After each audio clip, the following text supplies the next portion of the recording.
வணக்கம். இந்த காணொளியில் காப்போத்தா உயர்தர மாணவர்களுக்கான தமிழ் மொழி பாடப்பரப்பில் தொடரியல் என்ற இலக்கண பகுதியை நாங்கள் பார்க்க இருக்கின்றோம். அதனுடைய தேர்ச்சி 7.0 மொழியமைப்பை மரபு தற்காலம் அறிந்து மொழியை செம்மையாக கையாள்வார். தேர்ச்சி மட்டம் 7.4 வாக்கிய வகைகளையும் அவற்றின் அமைப்பையும் அறிந்து அவற்றை பொருத்தமுற பிரயோகிப்பார். மாணவர்களே, இந்த காணொளியின் உள்ளடக்கங்களாக தொடர்கள் பற்றிய விளக்கமும் பயிற்சியும், தனி வாக்கியம், கூட்டு வாக்கியம், கலப்பு வாக்கியம் மற்றும் பயிற்சிகள் இடம்பெறுகின்றன.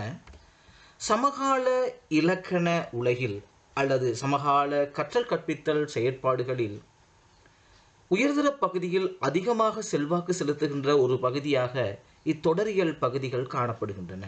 ஏனெனில் ஏனைய பகுதிகளை பொறுத்த வகையில் அவை செயலோடு தொடர்புடைய இலக்கண கூறுகளாக காணப்பட, உரைநடையோடு தொடர்புடைய இலக்கண கூறுகளாக இத்தொடரியலே காணப்படுவதென்பதனால் அது தொடர்பான அறிவும் விளக்கமும் மாணவர்களுக்கு தெரிந்திருத்தல் அவசியமாகும். அவ்வகையில் இங்கு பல்வேறு வினாக்கள் காணப்படுகின்றன. அவ்வாறான வினாக்களுக்குரிய விடைகளை பார்ப்போமா? மாணவர்களே, முதலாவது வினா சுருக்கமான விடை தருக. சொற்றொடர் அல்லது வாக்கியம் என்றால் என்ன?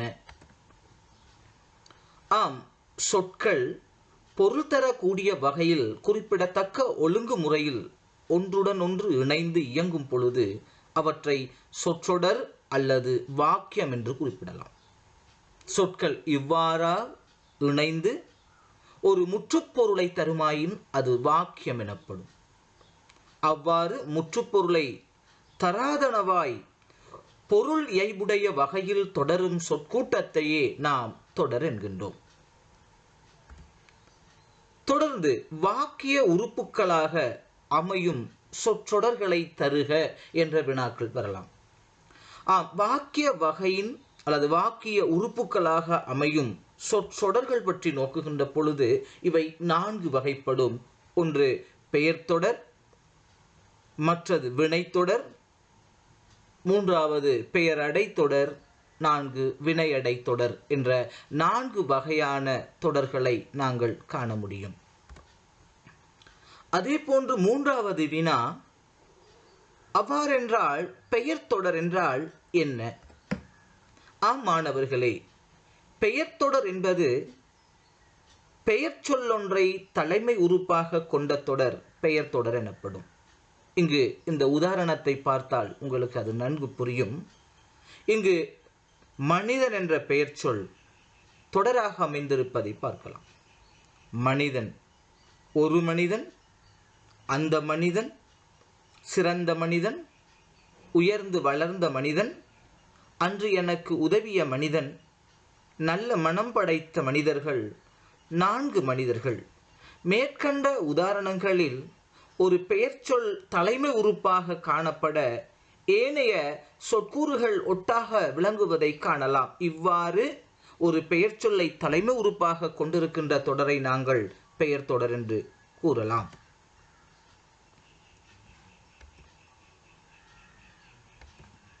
அதே போன்று வினைத்தொடர் என்றால் என்ன என்று பார்ப்போம். வினைத்தொடர் என்பது வினைச்சொல்லொன்றை அடிப்படை உறுப்பாக கொண்ட தொடர் வினைத்தொடர் எனப்படும். அடிப்படையாக அமைந்த வினைச்சொல்லை தொடர்ந்து ஒன்றோ பலவோ அடைகள் வருமாயின் அத்தொடர் வினைத்தொடர் எனப்படும். உதாரணமாக, படித்தான் என்ற வினைச்சொல்லை கவனமாக படித்தான், சுவைத்து படித்தான், பரீட்சைக்கு கவனமாக படித்தான், அறிவு விருத்திக்காக ஆர்வத்தோடு படித்தான் போன்ற உதாரணங்களில் படித்தான் என்ற வினைச்சொல் தலைமை உறுப்பாக காணப்பட அவற்றை தொடர்ந்து ஒன்றோ பலவோவான அடைமொழிகள் வருவதை காணலாம். இவ்வாறு தொடருகின்ற தொடரை நாங்கள் வினைத்தொடர் என்று அழைப்போம். அதே போன்று மற்றும் ஒரு தொடர் பெயர் அடைத்தொடர்.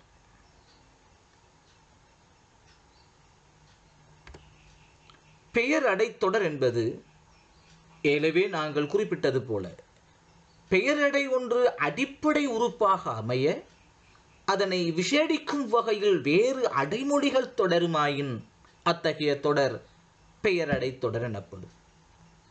இப்பெயர் தொடரில் ஓர் உறுப்பாக அமைவது, அதாவது ஒரு அடைமொழி அல்லது ஒரு பெயர் அடைமொழி ஒரு உறுப்பாக அமைவதை நாங்கள் பெயரடை தொடர் என்போம். உதாரணமாக மிக இனிமையான என்ற பெயரடை தொடராக மாறுகின்ற பொழுது மிக இனிமையான, மிக மிக இனிமையான, தேனினும் இனிமையான, கேட்பதற்கு இனிமையான, தேவாமிர்தத்தையும் விட மிக இனிமையான என்ற அடிப்படையில் இதனுடைய உதாரணங்கள் அமைவதை காணலாம். ஆம், தொடர்ந்து வினை அடைத்தொடர் என்றால் என்ன? வினையடை தொடர் எனப்படுவது அடிப்படை உறுப்பாக அமைந்த விடையடை ஒன்று அடைமொழிகளால் தொடரப்பட்டு நிற்பது வினையடை தொடராகும். இது வினைத்தொடரின் ஓர் உறுப்பாக அமையும். உதாரணமாக இந்த உதாரணத்தை பாருங்கள். மிக கவனமாக, மிக மிக கவனமாக, எல்லோரையும் விட கவனமாக என்ற அடிப்படையில் இதன் உதாரணம் அமைகிறது. இங்கு கவனமாக என்பது வினையடை. அந்த வினையடை மேலும் தொடராக பரிணாமம் பெறுவதை காணலாம். மாணவர்களே, பெயர் சொல்லை விசேடித்து வருவது பெயரடை என்பது போல அடிப்படை உறுப்பாக அமைந்த வினையடை ஒன்று அடைமொழிகளால் தொடரப்பட்டு நிற்பதை நாங்கள் வினையடை தொடர் என்று சொல்வோம். ஆகவே நாங்கள் 2 விதமான விடயங்களை நாங்கள் பார்த்திருக்கின்றோம். தொடர்ந்து பின்வரும் தனி வாக்கியங்களை இணைத்து கூட்டு வாக்கியமாக்குக என்ற அடிப்படையிலான வினாக்கள் தொடர்கின்றன. அப்ப வாக்கிய வகைகளில் பொதுவாக தனி வாக்கியம், கூட்டு வாக்கியம், கலப்பு வாக்கியம் என்ற வாக்கியங்கள் காணப்படுகின்றன. இங்கு காணப்படுகின்ற தனி வாக்கியங்களை இணைத்து கூட்டு வாக்கியமாக்குக என்ற வினாவில் உதாரணமாக முதலாவது வினா காணப்படுகிறது. பாடசாலையின் மலை பகுதிகளில் ரோஜா செடி செழித்து வளரும், மலை சாய்வுகளில் மல்லிகை செழித்து வளரும். ஆகவே இந்த தனி வாக்கியங்களை கூட்டு வாக்கியமாக மாற்றுகின்ற போது இவ்வாறு மாற்றலாம். அங்கு கூட்டு வாக்கியங்களை இணைக்கின்ற பொழுது இணைப்பிடை சொற்களை பயன்படுத்தி இணைக்கின்ற மரபு காணப்படுகிறது.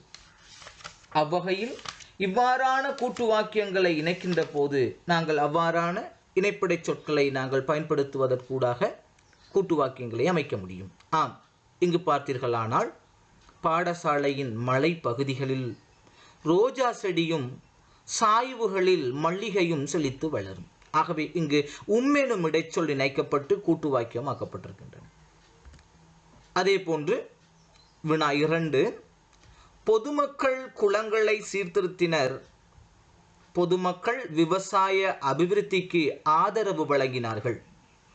மேற்கண்ட 2 தனி வாக்கியங்களையும் நாங்கள் கூட்டு வாக்கியமாக மாற்றுவோமாயின் பொதுமக்கள் குளங்களை சீர்திருத்தி விவசாய அபிவிருத்திக்கு ஆதரவு வழங்கினார்கள் என்ற அடிப்படையில் இதனுடைய கூட்டு வாக்கியம் அமையும்.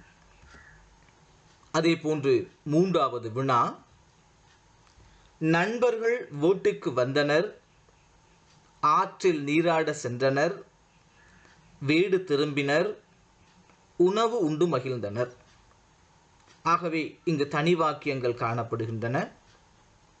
இந்த தனி வாக்கியங்களை நாங்கள் எவ்வாறு கூட்டு வாக்கியமாக மாற்றுவோம் என்றால், நண்பர்கள் வீட்டுக்கு வந்து, ஆற்றில் நீராடி, வீடு திரும்பி, உணவு உண்டு மகிழ்ந்தனர் என்ற அடிப்படையில் எச்ச வாக்கியங்களை தொடர்களை நாங்கள் கையாள்வதற்கூடாக இந்த கூட்டு வாக்கியத்தை நாங்கள் அமைக்க முடியும்.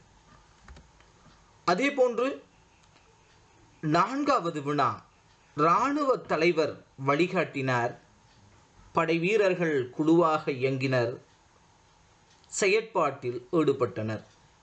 மேற்கண்ட தனி வாக்கியங்களை நாங்கள் கூட்டு வாக்கியமாக மாற்றுகின்ற பொழுது இராணுவ தலைவர் வழிகாட்ட, படை வீரர்கள் குழுவாக இயங்கி, செயற்பாட்டில் ஈடுபட்டனர் எனவர். ஆகவே நாங்கள் ஏற்கனவே வாய்ப்பாட்டு எச்சங்கள் என்று நாங்கள் கற்றிருக்கின்றோம். அதாவது செய்ய, செய்து, செய்தால், செய்யும் என்ற வினை வாய்ப்பாட்டு வடிவங்களை மேற்கண்ட கூட்டுவாக்கி இணைப்புக்காக நாங்கள் பயன்படுத்துவது இங்கு மரபு.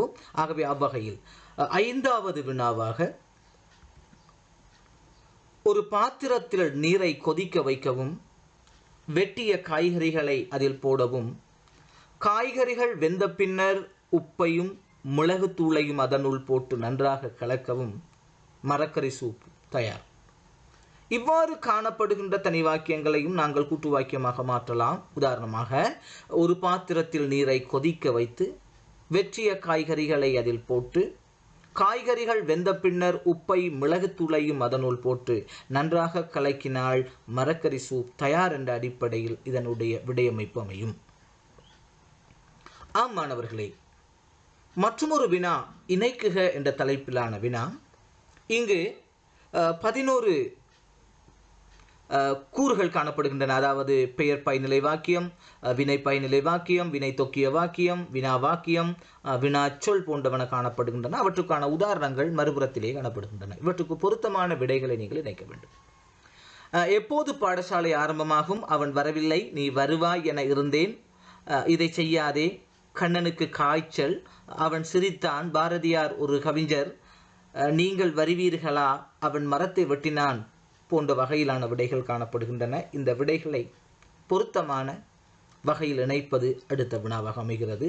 பார்த்தோமானால் பெயர் பயனிலை வாக்கியம் என்று சொல்லுகின்ற பொழுது இங்கு நாங்கள் ஒரு பெயர் சொல் பயனிலையாக வருவதை நாங்கள் பெயர் பயனிலை வாக்கியம் என்று சொல்வோம். உதாரணமாக, பாரதியார் ஒரு கவிஞர் என்ற அடிப்படையில் வருகின்ற விடை பெயர் பயனிலை வாக்கியமாக கருதப்படும். அதே போன்று வினை பயனிலை வாக்கியம், வினைச்சொல் பயனிலையாக வருவது வினை பயனிலை வாக்கியம் என்று சொல்லப்படும். உதாரணமாக, அவன் மரத்தை வெட்டினான்.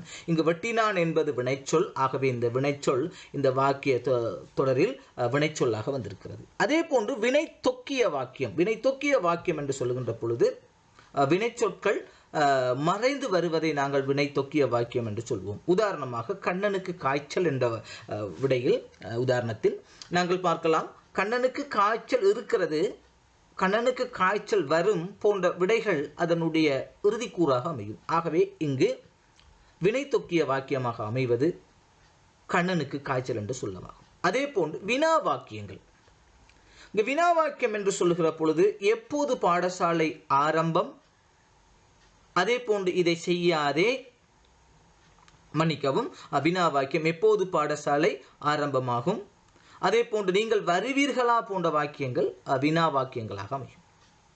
அதே போன்று வினாச்சொல், இந்த வாக்கியத்தில் வினா வாக்கியங்களிலே காணப்படுகின்ற 2 கூறுகள் காணப்படுகிறது. சில இடங்களில் வினாச்சொல் அங்கு வாக்கிய கூறிலே வினாவை உணர்த்துவதாக காணப்படும். சில இடங்களில் வினா இடைச்சொற்கள் வருவது மரபு. ஆக வினா சொல் என்று சொல்லுகிற பொழுது எப்போது பாடசாலை ஆரம்பமாகும் என்பதில் எப்போது என்பது இங்கு வினாச்சொல்லாக காணப்படும்.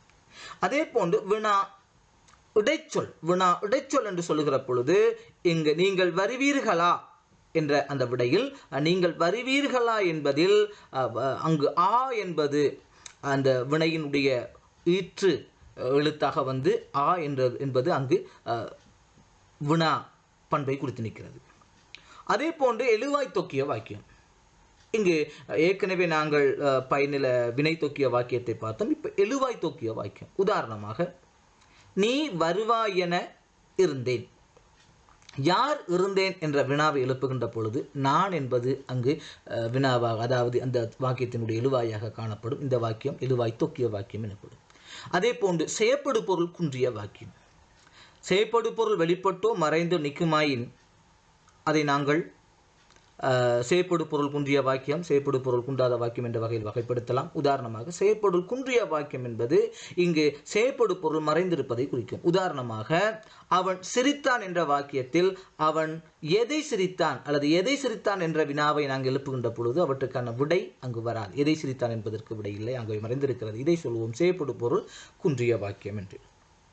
அதே போன்று செயற்படு பொருள் குன்றா வாக்கியத்துக்கு உதாரணமாக, அவன் மரத்தை வெட்டினான். எதை வெட்டினான் என்று கேட்கின்ற பொழுது அதற்குரிய விடை மரத்தை என்பதாக அமைகிறது. ஆகவே இங்கு செயற்படு பொருள் குன்றா வாக்கியம் அவன் மரத்தை வெட்டினான் என்பதாக அமையும். அதே போன்று இங்கு எதிர்மறை வாக்கியம், மன்னிக்கும், எதிர்மறை வினை. எதிர்மறை வினை என்பது அவன் வரவில்லை என்பது எதிர்மறை வினையாக காணப்படும். எதிர்மறை இடைநிலை என்பது இதை செய்யாதே, அங்கு ஏ என்பது எதிர்மறை இடைநிலையாக வந்திருக்கின்றன. ஆகவே மாணவர்களே, மேற்கண்ட அடிப்படையில் வருகின்ற இலக்கண கூறுகள் தொடர்பான அறிவினையும் விருத்தி செய்து கொள்ள வேண்டியது மாணவர்களினுடைய கடப்பாடாகும். தொடர்ந்து பொருத்தமான இணைப்பிடை சொற்களை இட்டு வாக்கியங்களை பூரணப்படுத்துக என்பதாக அடுத்த வினா அமைகிறது.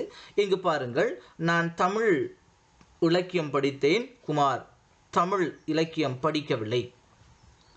ஷாலினி கணிதம் படித்தாள், யஸ்மி கணிதம் படித்தாள். ரவி சத்துள்ள உணவைத்தான் உண்பான், ரவி சுவையான உணவைத்தான் உண்பான். நீங்கள் வீட்டுக்கு போகிறீர்களா? நீங்கள் அலுவலகத்துக்கு போகிறீர்களா? நீங்கள் பாடசாலை போகிறீர்களா? நீங்கள் பாடசாலை போகவில்லையா என்பதாக இங்கு தொடர்கள் காணப்படுகின்றன. அவற்றுக்குரிய இணைப்புடை சொற்கள் மறுபக்கம் காணப்படுகின்றன. பொருத்தமானதை இணைத்து வாக்கியமாக்கு. இங்கு முதலாவதாக காணப்படக்கூடிய நான் தமிழ் இலக்கியம் படித்தேன், குமார் தமிழ் இலக்கியம் படிக்கவில்லை என்ற அந்த தொடர் மேற்கண்டவாறு இணையும். நான் தமிழ் இலக்கியம் படித்தேன், ஆனால் குமார் தமிழ் இலக்கியம் படிக்கவில்லை என்று அமைகிறது. ஆகவே இங்கு வருகின்ற இணைப்பிடை சொல் ஆனால் என்ற இணைப்பிடை சொல் ஆகும். அதே போன்று அடுத்த வினாவில் ஷாலினி கணிதம் படித்தாள், யஸ்மி கணிதம் படித்தாள். இங்கு ஷாலினியும் யஸ்மியும் கணிதம் படித்தார்கள். ஆகவே இங்கு உம்மிடை சொல் பயன்படுத்தப்படுகிறது. மூன்றாவது வாக்கியத்தில் ரவி சத்துள்ள உணவைத்தான் உண்பான், ரவி சுவையான உணவைத்தான் உண்பான். இங்கு ரவி சத்துள்ள அல்லது சுவையான உணவைத்தான் உண்பான் என்று கூறுகின்ற பொழுது அல்லது என்ற இணைப்பிடை சொல் பயன்படுத்தப்படுகிறது. நீங்கள் வீட்டுக்கு போகிறீர்களா, நீங்கள் அலுவலகத்துக்கு போகிறீர்களா என்ற அந்த வினாவில் நீங்கள் வீட்டுக்கா அலுவலகத்துக்கா போகிறீர்கள் என்பது இங்கு ஆ என்பது இங்கு இடைச்சொல்லாக இணைப்பிடை சொல்லாக வந்து வாக்கியம் முற்று பெறுகிறது. அதே போன்று நீங்கள் பாடசாலை போகிறீர்களா, நீங்கள் பாடசாலை போகவில்லையா என்ற அந்த கூற்றுக்கு நீங்கள் பாடசாலைக்கு போகிறீர்களா இல்லையா என்பதாக அமைதல் வேண்டும். ஆகவே மாணவர்கள் மேற்கண்ட உயர்தர பாடப்பகுதியில் இவ்வாறான வினாக்கள் வருகின்ற பொழுது மிக அவதானமாக தன்னுடைய விடைகளை அணுக வேண்டிய தேவை இருக்கிறது. அதே போன்று மற்றும் ஒரு 5வது வினா, பின்வரும் கலப்பு வாக்கியங்களின் தலைமை வாக்கிய தொடரையும் சார்பு வாக்கிய தொடரையும் இனங்காண்க. ஆகவே வாக்கியங்களில் மற்றொன்று கலப்பு வாக்கியம். தனி வாக்கியம், கூட்டு வாக்கியம், கலப்பு வாக்கியம் என்று சொல்லுகிற பொழுது அதில் 2 வகையான வாக்கிய தொடர்கள் காணப்படும். ஒன்று தலைமை தொடர் மற்றும் ஒன்று சார்பு தொடர். ஆக அவ்வகையில் விவசாய உத்தியோகத்தரின் வழிகாட்டலை பெற்றதால் சிறந்த அறுவடையை பெற முடிந்ததென விவசாயிகள் மகிழ்ச்சி அடைந்தனர் என்ற இந்த வாக்கியத்தில் தலைமை தொடர் அதன் முடிக்கும் சொல்லாக காணப்படும். அவ்வகையில் விவசாயிகள் மகிழ்ச்சி அடைந்தனர் என்பது தலைமை தொடர், விவசாய உத்தியோகத்தரின் வழிகாட்டலை பெற்றமை என்பது சார்பு தொடராக காணப்படும். தந்தையின் அறிவுரைகளை புறக்கணித்தமையே தனது வீழ்ச்சிக்கு காரணம் என சஹானா மனம் வருந்தினார்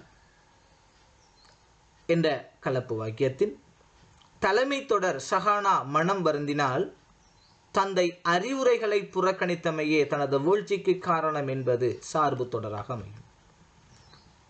பருவ மழை பெய்ததினால் விவசாயிகளின் முயற்சிகள் அனைத்தும் வீணாகி போயின. இயற்கை அனர்த்தங்கள் ஏற்படும் போது மக்கள் பல்வேறு துன்பங்களையும் அனுபவிக்கின்றனர். இந்த கலப்பு வாக்கியத்தினுடைய தலைமை தொடர் மக்கள் பல்வேறு துன்பங்களை அனுபவிக்கின்றனர். இதனுடைய சார்பு தொடர் இயற்கை அனர்த்தங்கள் ஏற்படும் போது.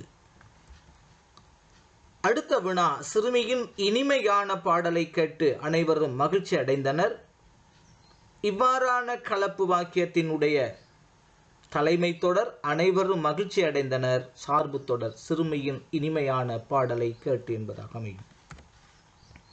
இறுதியாக கூட்டு வாக்கியம், தனி வாக்கியம், கூட்டு வாக்கியம், கலப்பு வாக்கியம் என்பவற்றின் பண்புகளையும் காட்டும் வகையிலான அட்டவணை ஒன்றை தயாரிக்குக என்ற கலப்பு வாக்கியத்தினுடைய தலைமை தொடர் அட்டவணை ஒன்றை தயாரிக்குக, சார்பு தொடர் பண்புகளை காட்டும் வகையிலான.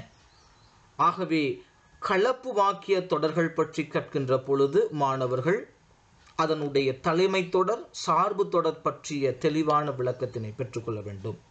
சில கலப்பு வாக்கியங்களில் ஒரு தலைமை தொடர் காணப்பட ஒன்றோ அல்லது ஒன்றுக்கு மேற்பட்ட சார்பு தொடர்கள் காணப்படலாம். ஆம், இங்கு 6வது வினாவாக பின்வரும் வாக்கியங்களை தனி வாக்கியம், கூட்டு வாக்கியம், கலப்பு வாக்கியம் என வகைப்படுத்துக. நோயாளிகள் மருத்துவரிடம் சென்று வைத்திய பரிசோதனை செய்து கொண்டான். நோயாளி மருத்துவரிடம் சென்று வைத்திய பரிசோதனை செய்து கொண்டான். இலங்கை இந்து சமுத்திரத்தில் உள்ளது. மனிதன் தவறான நடவடிக்கைகளினால் சூழல் மாசடைகிறது. புவி சூரியனை சுற்ற சந்திரன் பூமியை சுற்றுகிறது. புவி வெப்பநிலை அதிகரித்து வருவதாக விஞ்ஞானிகள் கூறுகின்றனர். சமுத்திர நீர்மட்டம் உயர்வடைகிறது. விவசாயிகள் நுகர்வுக்காக மட்டுமன்றி வியாபாரத்துக்காகவும் பொருட்களை உற்பத்தி செய்கின்றனர். அரசாங்கம் விவசாயிகளிடமிருந்து நெல்லை கொள்வனவு செய்கிறது. பெண்கள் அபிவிருத்திக்காகவும் சிறுவர் நலனுக்காகவும் சமூக நல அமைப்புகள் பாடுபடுகின்றன. பொய்சாட்சி கூறிய நபரை நீதிபதி எச்சரித்தார். மேற்கண்ட வாக்கியங்கள் தனி வாக்கியங்களா, கூட்டு வாக்கியங்களா, கலப்பு வாக்கியங்களா என்பதை பார்ப்போமா? ஆம், முதலாவதாக நோயாளி மருத்துவரிடம் சென்று வைத்திய பரிசோதனை செய்து கொண்டான் என்பது கூட்டு வாக்கியமாகும். ஏனெனில் நோயாளி மருத்துவரிடம் சென்றான், நோயாளி வைத்திய பரிசோதனை செய்து கொண்டான் என்ற இரு வாக்கியங்கள் அங்கு காணப்படுகின்றன. அவ்வாக்கியங்கள் இணைக்கப்பட்டிருக்கின்றன. ஆகவே இவை கூட்டு வாக்கியம் எனப்படும்.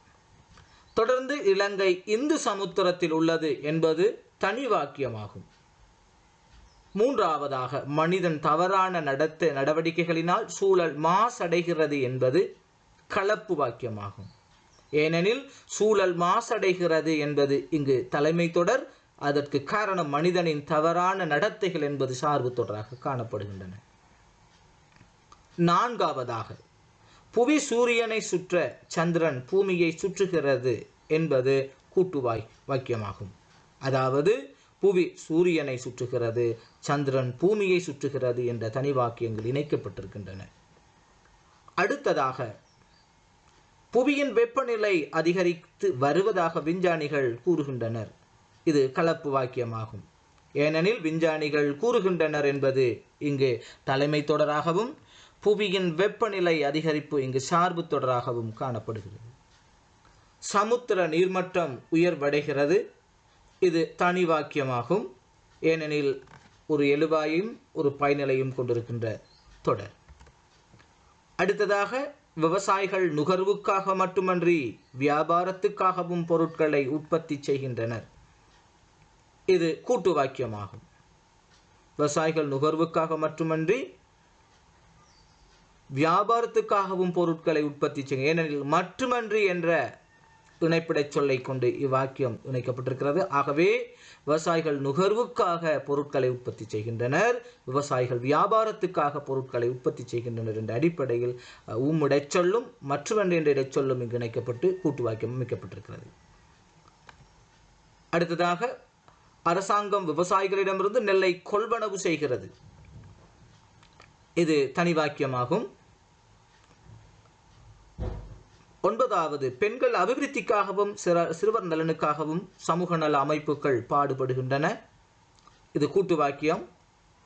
உம்மிடைச்சொல் கொண்டு இந்த வாக்கியம் இணைக்கப்பட்டிருக்கிறது. பெண்கள் அபிவிருத்திக்காக சமூக நல அமைப்புகள் பாடுபடுகின்றன.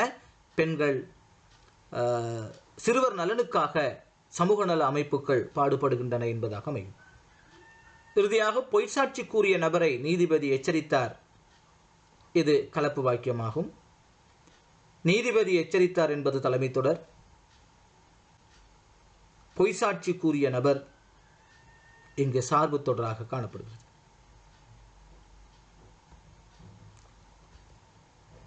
ஆம், இன்றைய காணொளியில் நாங்கள் தொடரியலில் தனி வாக்கியம், கூட்டு வாக்கியம், கலப்பு வாக்கியம் ஆகிய தொடர்கள் தொடர்பாக நாங்கள் தரிசித்தோம்.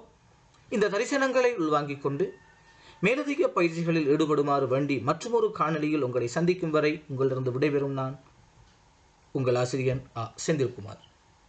வணக்கம் மாணவர்களே.